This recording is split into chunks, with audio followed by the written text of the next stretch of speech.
নমস্কার। কবি আব্দুল মান্নানের লেখা কবিতা আমি নাগরিক, আমি কৃষ্ণা গুহ পাঠ করার চেষ্টা করছি।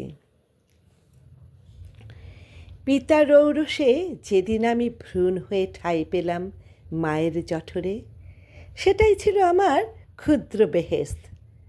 তারপর মায়ের এক আকাশ স্বপ্ন হয়ে তিলে তিলে বড় হলাম আরও বড় বেহেশতে। মায়ের গর্ভে 10 মাস 10 দিন পার্থিব সুখের আশায় পল অনুপল জয় করতে লাগলো মা পিতার সাহারায়।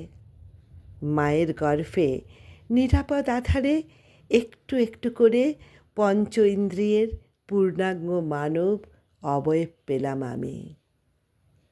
হিসেবের জাবদা খাতায় হিসাব কষে চলেছেন স্রষ্টা অন্তর্যামী। ঠিক কবে আমায় পাঠাবেন তার আরও বড় বেহেশত দুনিয়ায়?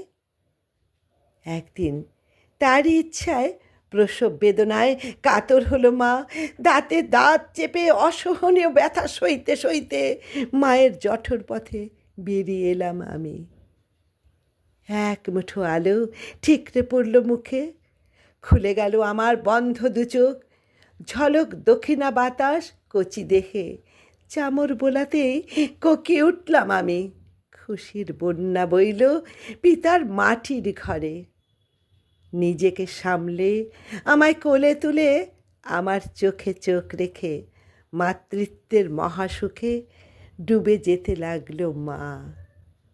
স্বার্থের দুনিয়ায় আমাকে নাগরিক বানাতে উঠে পড়ে লাগলো পিতা। কিছু কাগজের সার্টিফিকেট তৈরি হলো, আমার নাগরিকত্বের নথি। অজ গায়ে মাটির ঘরে জন্মে হলাম দেশ নগরের নাগরিক। বিস্মিত হই মায়ের গর্ভে বসবাসে কোনো সার্টিফিকেট পরোয়া করিনি। কেন কি পিতার ঔরসজাত হয়ে মায়ের জঠরে ঠাঁই নেওয়ার আগেই অদৃষ্ট চিরকুট লিখেছেন জীবনদাতা স্রষ্টা। তাই মায়ের গর্ভে যেমন ছিলাম নাগরিক, তেমনি জল হাওয়া আলোপুষ্ট এই পৃথিবীরও আমি আমৃত্যু নাগরিক। এই পৃথিবীরও আমি আমৃত্যু নাগরিক। নমস্কার।